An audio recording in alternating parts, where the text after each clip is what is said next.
ಪರಮ ಪೂಜ್ಯ ಗುರುದೇವರನ್ನ ಎಲ್ಲರನ್ನೂ ಮಂದಿರದಲ್ಲಿ ಸ್ಮರಣೆ ಮಾಡುತ್ತಾ ಶ್ರಾವಣ ಮಾಸದ ನಿಮಿತ್ತವಾಗಿ ಪ್ರಾರಂಭಗೊಳ್ಳುತ್ತಿರುವಂತಹ ಸುಂದರ ಸಂಜೆಯ ಪ್ರವಚನ ಕಾರ್ಯಕ್ರಮದಲ್ಲಿ ವೇದಿಕೆಯನ್ನು ಅಲಂಕರಿಸಿರುವಂತಹ ಯುವ ಯತಿಗಳು, ಉತ್ಸಾಹಿಗಳು, ಗುರುವಿನ ಸೇವೆಯನ್ನು ಬಹಳಷ್ಟು ಭಕ್ತಿ ಶ್ರದ್ಧೆಯಿಂದ ಹೃದಯ ಸ್ಪರ್ಶಿಯಾಗಿ ಮಾಡಿರುವಂತಹ ಅಪರೂಪದ ಪರಮ ಪೂಜ್ಯನೀಯರಾಗಿರುವಂತಹ ಹುಲ್ಯಾಳದ ಗುರುದೇವಾಶ್ರಮದ ಪರಮ ಪೂಜ್ಯನೀಯರಾದ ಹರ್ಷಾನಂದ ಮಹಾಸ್ವಾಮೀಜಿಯವರ ಪವಿತ್ರ ಶ್ರೀಚರಣಗಳಲ್ಲಿ ನಮಸ್ಕರಿಸುತ್ತಾ ಆಶ್ರಮದ ಎಲ್ಲ ಪರಮ ಪೂಜ್ಯರಲ್ಲಿ ತಮ್ಮೆಲ್ಲರಲ್ಲಿ ನಮಸ್ಕಾರಗಳು.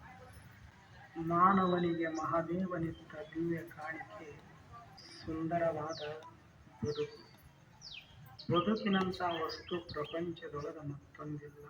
ಈ ಜಗತ್ತಿನೊಳಗ ಏನೆಲ್ಲ ಸಿರಿ ಸಂಪತ್ತು, ಉದಾಹರಣೆಗಾಗಿ ಬೆಳ್ಳಿ, ಬಂಗಾರ, ವಜ್ರ, ವೈಡೂರ್ಯ, ವಸ್ತ್ರ, ಒಡವೆ, ಹೊಲ, ಮನಿ, ಅಧಿಕಾರ, ಅಂತಸ್ತು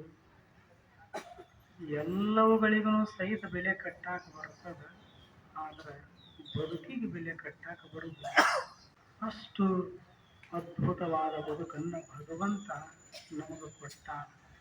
ಈಗ ಒಂದು ಅರಮನೆ ಅದ ಅಂತ ತಿಳ್ಕೊಳ್ಳಿ. ತುಂಬ್ಯದ ಅರಮನೆಗೆ ಬೆಲೆ ಕಟ್ಟಾಕ ಬರ್ತದೆ. ಮಹಾರಾಜ ಗಳಿಸಿರ್ತಕ್ಕಂಥ ಸಂಪತ್ತಿಗೂ ಬೆಲೆ ಕಟ್ಟಾಕ ಬರ್ತದೆ. ಆದ್ರೆ ಅರಮನೆಯನ್ನೇ ಬೆಳಗುವಂತಹ ಒಂದು ಬೆಳಕ, ಜ್ಯೋತಿ, ಅದಕ್ಕೇನಾದರೂ ಬೆಲೆ ಕಟ್ಟಾಕ ಬರುತ್ತದೆ? ಬೆಳಕಿಗೆ ಎಂದೂ ಬೆಲೆ ಕಟ್ಟಾಕ ಬರುವುದಿಲ್ಲ. ಮಾರ್ಕೆಟ್ದೊಳಗೆ ಹೋಗಿ ಯಾವುದಾದ್ರೂ ಒಂದು ವಸ್ತುವಿನನ್ನು ಗುರುತಿಸಿ ಇದಕ್ಕೆ ಎಷ್ಟು ಅಂತ ಕೇಳಿದ್ರೆ ಇಷ್ಟ ಅಂತ ಹೇಳ್ತಾರೆ. ಹಾಗೆ ನಮ್ಮ ಬದುಕಿನ ಬೆಲೆ ಎಷ್ಟು ಅಂತ ಯಾರನ್ನಾದ್ರೂ ಕೇಳಿದ್ರೆ ಇಷ್ಟ ಅಂತ ಹೇಳಾಕ ಬರುವುದಿಲ್ಲ. ಅದು ಅಮೂಲ್ಯವಾಗಿರತಕ್ಕಂಥ ಬದುಕದ. ಇಂಥ ಬದುಕನ್ನು ಭಗವಂತ ಕೊಟ್ಟಾನಂದ ಬಳಿಕ ಹೆಂಗೆ ಬದುಕಬೇಕಲ್ಲ, ಏನು ಕಳಿಸ್ಯಾನಲ್ಲ ಭೂಮಂಡಲಕ್ಕೆ ಭಗವಂತ, ಇವ್ರನ್ನ ಕಳಿಸಿದ್ದಕ್ಕೂ ಸಾರ್ಥಕ ಆತಪ್ಪ, ಅಷ್ಟು ಚಲೋ ಬಾಳಿ ಬದುಕಿದರು ಅಂತ ಭಗವಂತನಿಗೆ ಸಂತೋಷ ಆಗಬೇಕು. ಆವಾಗ ಆ ಬದುಕು ಸಾರ್ಥಕತೆಯನ್ನು ಹೊಂದುತ್ತದೆ. ಹಾಗೆ ಒಂದಿಷ್ಟು ಬದುಕೋದು ಈ ಜಗತ್ತಿನೊಳಗೆ. ಒಂದು ಮೊಗ್ಗ, ಸೂರ್ಯನ ಬಂಗಿರಣದ ಸ್ಪರ್ಶ ಆಗ್ತದೆ ಮೊಗ್ಗಿಗೆ, ಆವಾಗ ಮೊಗ್ಗಾಗಿ ಉಳಿಯುವುದಿಲ್ಲ. ಒಂದು ಕ್ಷಣದೊಳಗೆ ಹೂವಾಗಿ ಅರಳಿ ನಿಲ್ತದೆ. ಯಾವಾಗ ಅರಳಿ ನಿಂತಿತೋ ಸುತ್ತಮುತ್ತೆಲ್ಲ ಸುವಾಸವನ್ನು ಹರವಲಿಕ್ಕೆ ಪ್ರಾರಂಭ ಮಾಡುತ್ತದೆ. ಆ ಸುವಾಸವನ್ನು, ಪರಿಮಳವನ್ನು ಸವಿಯುವುದಕ್ಕಾಗಿ ಸುತ್ತಮುತ್ತ ಸಾವಿರ ಜನ ಬರ್ತಾರೆ. ಬಂದವರಿಗೆಲ್ಲ ಹೂವು ಪರಿಮಳವನ್ನು ಕೊಡುತ್ತದೆ. ನೀರು ಹಾಕಿದವ್ರಿಗೂ ಕೊಡುತ್ತದೆ, ಹಾಕದೆ ಇರೋರಿಗೂ ಕೊಡುತ್ತದೆ. ಶ್ರೀಮಂತರು ಬಂದರೂ ಕೊಡುತ್ತದೆ, ಬಡವರು ಬಂದರೂ ಕೊಡುತ್ತದೆ. ಯಾಕೆ ಬರವಲ್ದ್ರೆ? ನಾವು ಸ್ವಾಮಿಗಳು ಹೋದರೂ ಕೊಡುತ್ತದೆ, ನೀವು ಭಕ್ತರು ಹೋದ್ರೂ ಕೊಡುತ್ತದೆ. ಸ್ತ್ರೀ, ಪುರುಷ, ಸನ್ಯಾಸಿ, ಸಂಸಾರಿ, ದೊಡ್ಡವರು, ಸಣ್ಣವರು, ಬಡವ, ಬಲ್ಲಿದವ, ಯಾವುದೇ ಧರ್ಮದವರು ಬಂದ್ರೂ ಸಹಿತ, ಜೈನರು ಬರವಲ್ರ್ಯಾಕ, ಬೌದ್ಧರು ಬರವಲ್ರ್ಯಾಕ, ಜರತೃಷ್ಟ್ರು ಬರವಲ್ರ್ಯಾಕ, ಯಾವುದೇ ಧರ್ಮೀಯರು ಬಂದ್ರೂ ಸಹಿತ ಬಂದವರಿಗೆಲ್ಲ ಸುವಾಸವನ್ನೇ ಕೊಡುತ್ತದೆ ಹೂವು. ಕೊಡುವುದಿಲ್ಲ ಅಂತ ಇಲ್ಲ. ಇಂಥ ಹೂವು ಬೆಳಗಿನ ಜಾವ ಸೂರ್ಯನ ಹೊಂಗಿರಣದ ಸ್ಪರ್ಶದಿಂದ ಅರಳಿ ನಿಂತಿತ್ತು. ಬಂದವರಿಗೆಲ್ಲ ಸುವಾಸವನ್ನು ಕೊಟ್ಟಿತು. ಅರಳಿದ ಹೂವನ್ನು ಒಬ್ಬ ಪೂಜಾರಿ ಬಂದ ಕಿತ್ಕೊಂಡ, ಹೋಗಿ ದೇವರಿಗೆ ಏರಿಸಿದ. ಅಲ್ಲಿ ಹೂವ ತನ್ನ ಸಾರ್ಥಕತೆಯನ್ನ ಮೆರೀತು. ಆ ಬಳಿಕ ಭಕ್ತರು ಬಂದರು, ಹೂವನ್ನ ಕಿತ್ತುಕೊಂಡ್ರು, ತಮ್ಮ ತಮ್ಮ ಇಷ್ಟದ ದೇವರುಗಳಿಗೆ ಒಯ್ದು ಏರಿಸಿದರು. ಅಲ್ಲಿ ಹೂವ ಸಾರ್ಥಕತೆಯನ್ನು ಹೊಂದಿತು. ಆ ಬಳಿಕ ನಿಮ್ಮಂತ ಮುತ್ತೈದೆಯರು ತಾಯಂದಿರು ಬಂದರು, ಹೂವನ್ನು ಕಿತ್ತುಕೊಂಡ್ರು, ಮುಡಿಯೊಳಗ ಮುಡಿದು ಸಂತೋಷ ಪಟ್ರು. ಆವಾಗನು ಹೂವ ಸಾರ್ಥಕ್ಯವನ್ನು ಪಡಿತು. ಬೆಳಗಿನ ಜಾವ ಅರಳಿತ್ತು. ಸಂಜೆ ಯಾವ ಸೂರ್ಯನ ಹೊಂಗಿರಣದ ಸ್ಪರ್ಶದಿಂದ ಅರಳಿತ್ತು, ಅದೇ ಸೂರ್ಯ ಅಸ್ತಂಗತನಾಗುವ ಮುನ್ನ ಒಂದು ಕ್ಷಣದೊಳಗ ಹೂವ ಬಾಡಿ ಹೋಗ್ತದೆ. ಬಾಡಿ ಹೋಗುವ ಮುನ್ನ ಎಲ್ಲರಿಗೂ ಬೇಕಾಗುವಂತ ಬದುಕನ್ನ ಮಾಡ್ತದ. ಯಾವುದು? ಹೂವ. ಬೆಳಗಿನ ಜಾವ ಅರಳಿತ್ತು, ಸಂಜೆ ಬಾಡಿತ್ತು, ಮಧ್ಯದೊಳಗ ಭಕ್ತರಿಗೂ ಬೇಕಾಯಿತು, ಪೂಜಾರಿಗಳಿಗೂ ಬೇಕಾಯಿತು, ಮುತ್ತೈದೆ ತಾಯಂದಿರಿಗೂ ಬೇಕಾಯಿತು.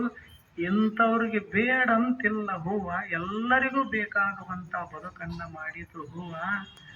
ಇಂಥ ಹೂವ ಮನುಷ್ಯನಿಗೆ ಪ್ರಶ್ನೆ ಮಾಡ್ತಾನೆ, ಅಲ್ಲೋ ಮನುಷ್ಯನೇ, ಭಗವಂತ ನಿನಗೂ ಈ ಭೂಲೋಕಕ್ಕೆ ಕಳಿಸ್ಯಾನ ಬದುಕನ್ನ ಮಾಡಂತ ತಿಳ್ಕೊಂಡು, ನನಗೂ ಕಳಿಸ್ಯಾನ. ವ್ಯತ್ಯಾಸ ಇಷ್ಟೇ, ನಿನಗ 100 ವಸಂತಗಳನ್ನ ಕೊಟ್ಟಾನ, 100 ವರ್ಷ ನಿನಗ ಕೊಟ್ಟಾನ, ಒಂದು ದಿವಸ ನನಗ ಕೊಟ್ಟಾನ. ಒಂದು ದಿವಸ ಹಿಂಗ ಬದುಕಿದ್ನೆಲ್ಲ ನಾನು ಈ ಜಗತ್ತಿನೊಳಗ. ನನ್ನನ್ನ ಪ್ರೇಮ ಮಾಡಲಾರದವ್ರು ಯಾರದಾರ ಹೇಳುವಂಥದ್ದು ಹೂವ. ಯಾರಿಗೆ? ಮನುಷ್ಯನಿಗೆ. ನನ್ನನ್ನ ಪ್ರೇಮ ಮಾಡಲಾರದವರು ಯಾರದಾರ ತೋರಿಸಿಕೊಡು ಈ ಜಗತ್ತಿನೊಳಗ. ಎಲ್ಲರೂ ಪ್ರೀತಿಸಿದ್ರು, ಎಲ್ಲರೂ ನನ್ನನ್ನು ಕಿತ್ತುಕೊಂಡು ದೇವರಿಗೆ ಏರಿಸಿ ಸಂತೋಷ ಪಟ್ಟರು. ದೇವರೂ ಸಂತೋಷ ಪಟ್ಟ, ಏರಿಸಿದ ಭಕ್ತರೂ ಸಂತೋಷ ಪಟ್ಟರು. ಎಲ್ಲರಿಗೂ ಬೇಕಾಗುವಂಥ ಬದುಕನ್ನು ಮಾಡಿದ. ಹೆಂಗೆ ಬದುಕಿನೆಲ್ಲ ಒಂದು ದಿನದ ಬದುಕು ನಂದು ಸಾರ್ಥಕತೆಯ ಬದುಕು, ಭಗವಂತನಿಗೆ ಪ್ರಿಯವಾದ ಬದುಕು ನಂದು. ಅದಕ್ಕೆ ಒಂದು ದಿವಸ ನಾನು ಇಟ್ಟು ಚಲೋ ಬದುಕಿನೆಂದ ಬಳಿಕ ಎಲ್ಲರಿಗೂ ಬೇಕಾಗುವಂಗ ನೀ 100 ವರ್ಷ ಬದುಕಿದೆಲ್ಲ, ನೀ ಯಾರಿಗೆ ಬೇಕಾದಿ ಅಂತ ಪ್ರಶ್ನೆ ಮಾಡಿದ್ರು. ಯಾರಿಗೆ ಬೇಕಾದ? ಮನೆಯವ್ರಿಗೆ ಬೇಡ ನೀವು, ಇನ್ನು ಬಿಜಾಪುರ ಮಂದಿಗೆ ಬೇಕಾಗುವಂಗೆ ಬದುಕಬೇಕಂದ್ರೆ ಸಾಧ್ಯದ ಏನು? ಅವಾಗ ಮೌನಾದ ಮನುಷ್ಯ. ಉತ್ತರ ಬರಲಿಲ್ಲ. ಯಾಕೆ ಬರಲಿಲ್ಲ ಅಂದ್ರೆ ಹೂವಿನಂಗೆ ಬದುಕಿಲ್ಲ. 100 ವರ್ಷ ಬದುಕಿದೆಲ್ಲೋ, ಯಾರಿಗೆ ಬೇಕಾದಿ? ಯಾರಿಗೂ ಬೇಕಾಗಲಿಲ್ಲ. ಯಾಕೆ ಬೇಕಾಗಲಿಲ್ಲ ಅಂದ್ರೆ ಹೃದಯದೊಳಗ ಪ್ರೇಮ ತುಂಬಬೇಕಾಗಿತ್ತು, ಕಣ್ಣೊಳಗೆ ಒಂದಿಷ್ಟು ಕರುಣೆ ತುಂಬಬೇಕಾಗಿತ್ತು, ಕೈಯೊಳಗೆ ಒಂದಿಷ್ಟು ಸತ್ಯ ಶುದ್ಧ ಕಾಯಕ ತುಂಬಬೇಕಾಗಿತ್ತು, ಮನಸ್ಸಿನ ತುಂಬ ಭಗವಂತನ ನೆನಹ ತುಂಬಬೇಕಾಗಿತ್ತು. ಇವು ಎಲ್ಲವೂ ಇದ್ದುವು ಅಂದ್ರೆ ಅದು ನಿಜವಾದ ಹೂವಿನಂತ ಬದುಕಾಗ್ತದ ಮನುಷ್ಯಂದು. ಇವು ಯಾವೂ ಇಲ್ಲ ಮನುಷ್ಯನೊಳಗೆ. ಇದರೊಳಗ ಇನ್ನೊಬ್ಬರ ವಸ್ತುವನ್ನು ಮುಟ್ಟುವಂತಹ ಕೆಟ್ಟ ಗುಣ ತುಂಬಿದೆ. ಮನಸ್ಸಿನೊಳಗ ಇನ್ನೊಬ್ಬರ ಬಗ್ಗೆ ಅಲ್ಲ ಸಲ್ಲದ ದುರ್ವಿಚಾರಗಳು ತುಂಬ್ಯಾವು. ಹೃದಯದೊಳಗ ಯಾವ ಪ್ರೇಮ ತುಂಬಬೇಕಾಗಿತ್ತು, ಅದೇ ಹೃದಯದೊಳಗ ಕಾಮ ಕ್ರೋಧಾದಿಗಳು ತುಂಬಿಕೊಂಡು ಕೂತಾವು. ಹಿಂಗಿದ್ದ ಬಳಿಕ ನಮ್ಮ ಬದುಕು ಸಾರ್ಥಕತೆ ಆಗಲಿ ಅಂತಂದ್ರೆ ಆಗಲಿಕ್ಕೆ ಸಾಧ್ಯದ ಏನು? ಆಗುದಿಲ್ಲ. ಅದಕ್ಕದು ಹೂವಂತೂ ನೀ ಯಾರಿಗೆ ಬೇಕಾದಿ ಅಂತ ಕೇಳಿತು. ಮನುಷ್ಯನ ಬಳಿ ಹೂವಿನ ಪ್ರಶ್ನೆಗೆ ಉತ್ತರ ಇಲ್ಲ. ಯಾಕಿಲ್ಲ ಅಂದ್ರೆ ಹೂವಿನಂಗೆ ಇವನು ಬದುಕಿಲ್ಲ, ಆದ್ದರಿಂದ ಉತ್ತರ ಇಲ್ಲ. ಇಂತಹ ಹೂವಿನ ಪ್ರಶ್ನೆಗೆ ಉತ್ತರವಾಗಿ ಈ ಜಗತ್ತಿನೊಳಗೆ ಯಾರಾದರೂ ಬದುಕಿದವರಿದ್ರ ಅವರೇ ಪರಮ ಪೂಜ್ಯ ಜ್ಞಾನಿ ಯೋಗಿ ವರರು. ಅವರು ಬದುಕ ಹೂವಿನಂತ ಬದುಕ. ಹೂವು ಎಷ್ಟು ಮಧುರವೋ, ಸುವಾಸ ಭರಿತವೋ, ಅಷ್ಟೇ ಮೃದುವಾದ ಮಧುರವಾದ ಬದುಕು. ಅವರ ಅಂತರಂಗದಲ್ಲಿ ಜ್ಞಾನದ ಸುವಾಸ ತುಂಬಿತ್ತು. ಜೀವನ ಪರ್ಯಂತರವಾಗಿ ಜ್ಞಾನವನ್ನೇ ಉಸುರಿದರು, ಜ್ಞಾನವನ್ನೇ ಜಗತ್ತಿನ ತುಂಬೆಲ್ಲ ಪಸರಿಸಿದರು.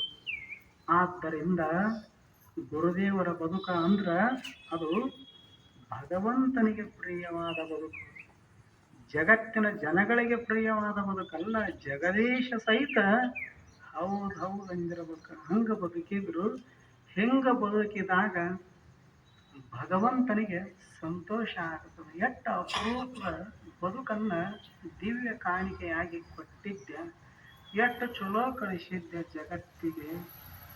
ಜಗತ್ತಿಗೆ ಬರುವಾಗ ಏನಾದರೂ ಕೆಡಿಸ್ಕೊಂಡು ಬಂದೀವೇನು ತಾಯಿ ಗರ್ಭದಿಂದ? ಕಣ್ಣೆಷ್ಟು ಸ್ವಚ್ಛ, ಕೈಯಷ್ಟು ಸ್ವಚ್ಛ, ಮನಸ್ಸು, ಹೃದಯ, ಎಲ್ಲ ಶರೀರದ ಅವಯವಗಳು ಪರಿಶುದ್ಧವಾಗಿದ್ದವು. ಬಂದ ಬಳಿಕ ಒಂದಿಷ್ಟು ಸಂಘ ದೋಷದಿಂದ ಏನಾಗ್ಯಾವು?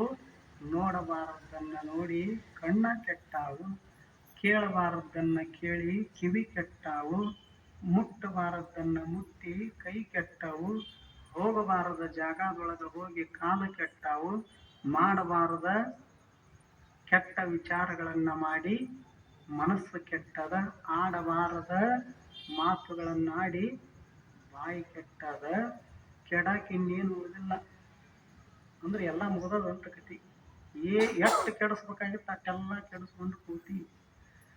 ಮತ್ತಿವು ಎಲ್ಲ ಕೆಟ್ಟವಲ್ಲ, ಇವು ಶುದ್ಧ ಆಗೋದು ಯಾವಾಗಂತ ಅಂದ್ರೆ ವರ್ಷದಾಗಿ ಏನು ಬಂದದಲ್ಲ ಶ್ರಾವಣ ಮಾಸ, 11 ತಿಂಗಳ ಕೆಟ್ಟಿದ್ದನ್ನ 1 ತಿಂಗಳದೊಳಗ ಶುದ್ಧ ಆಗ್ಲಂತ ತಿಳ್ಕೊಂಡನ ಭಾರತ ದೇಶದೊಳಗ ಋಷಿ ಮುನಿಗಳು ಏನು ಮಾಡ್ಯಾರ? ಶ್ರಾವಣ ಮಾಸ ಇದು ಒಂದು ಅದ್ಭುತವಾದ, ಇದು ಉಣ್ಣು ಹಬ್ಬ ಅಲ್ಲ, ಇದು ಕೇಳೋ ಹಬ್ಬ. ಇದು ಯಾವ ಹಬ್ಬ? ಇದು ಎಲ್ಲ ಹಬ್ಬದೊಳಗ ಇಂಥ ಹಬ್ಬ ಬಂದ್ರೆ ಇಂಥ ಪದಾರ್ಥವನ್ನ ಮಾಡಿಕೊಂಡು ಮಸ್ತಾಗಿ ಉಂಡು ಸಂತೋಷ ಪಡುವಂತ ಎಲ್ಲ ಹಬ್ಬಗಳು ಬರ್ತಾವ. ಆದ್ರೆ ಈ ಶ್ರಾವಣ ಮಾಸದ ವಿಶೇಷತೆ ಏನಂದ್ರೆ ಇದು ಕೇಳೋ, ಎಷ್ಟು ಒಳ್ಳೆಯದನ್ನ ಕೇಳ್ತೀವಿ ನಿನ್ನ ಬದುಕು ಅಷ್ಟು ಒಳಿತಾಗ್ತದೆ. ಇದು ಕಿವಿ ಕೊಟ್ಟಾನ ಭಗವಂತ. ಎದಕ್ಕೆ ಕೊಟ್ಟಾನ? ಇನ್ನೊಬ್ಬರು ಚಾಡಿ ಮಾತು ಕೇಳಂತ ಕೊಟ್ಟಾನ. ನೀವು ತಿಳ್ಕೊಂಡಿರಿ. ಕಿವಿ ಎದಕ್ಕೆ ಕೊಟ್ಟಾನ ಗುರುಗಳೇ ಅಂದ್ರೆ ಜುಮುಕಿ ಬೆಂಡವಾಲಿ ತಾಲೂಕ ವಿಜಯಪುರ ಡಿಸ್ಟಿಕ್ ಹಾಕ್ಕೊಂಡು ಕೂಡ್ರಿ ಅಂತ ಕೊಟ್ಟಾನಂತ ನೀವು ತಿಳ್ಕೊಂಡಿರಿ. ಅವ ಅಂತಾನ ಭಗವಂತ, ಕಿವಿ ಕೊಟ್ಟಿರೋದು ಬರೀ ಜುಮುಕಿ ಬೆಂಡವಾಲಿ ರಿಂಗ ಇದನ್ನ ಹಾಕಕ್ಕಂತ ಕೊಟ್ಟಿಲ್ಲ. ಮತ್ತು ಹಿಂಗಂತಾರಂತ ತಿಳ್ಕೊಂಡು ಹಾಕಬಾರ್ದಂತನೂ ಅಲ್ಲ, ಹಾಕಬೇಕು. ಮ್ಯಾಲ ಒಂದಿಷ್ಟು ಗೊತ್ತಿರಬೇಕು. ಇವು ಬರೀ ಜುಮುಕಿ ಬೆಂಡವಾಲಿಗೆ ಅಷ್ಟ ಸೀಮಿತ ಅಲ್ಲ ಕಿವಿ. ಇದ್ರ ಮ್ಯಾಲ ಒಂದಿಷ್ಟು ಒಳ್ಳೆಯದನ್ನ ಕೇಳು ಅಂತ ಭಗವಂತ ಕಿವಿ ಕೊಟ್ಟಾನಂತ ತಿಳ್ಕೊಂಡು ಒಂದಿಷ್ಟು ಒಳ್ಳೆಯದನ್ನ ಕೇಳೋ. ಶ್ರೋತ್ರಂ ಶ್ರುತನೈವನ ಕುಂಡಲೇನ ದಾನೇನ ಪಾಣಿರ್ಣ ತೂಕಂಕಣೇನ. ಎಷ್ಟು ಚಲೋ ಮಾತು ಹೇಳ್ತಾರ ಜ್ಞಾನಿಗಳು. ಮನುಷ್ಯನೇ ಕಿವಿ ಇರೋದು ಎದಕ್ಕ? ಆಭರಣಗಳನ್ನು ಧರಿಸಲಿಕ್ಕಾಗಿ ಅಲ್ಲ. ಕಿವಿ ಇರೋದು ಶರಣರ, ಸಂತರ, ಮಹಾತ್ಮರ, ಮಹಾನುಭಾವಿಗಳ ಒಂದಿಷ್ಟು ಸತ್ಯದ ನುಡಿಗಳನ್ನ, ಮಧುರವಾದ ಶಬ್ದಗಳನ್ನ ಒಂದಿಷ್ಟು ಕೇಳಂತ ತಿಳ್ಕೊಂಡು ಭಗವಂತ ಕಿವಿ ಕೊಟ್ಟಾನ.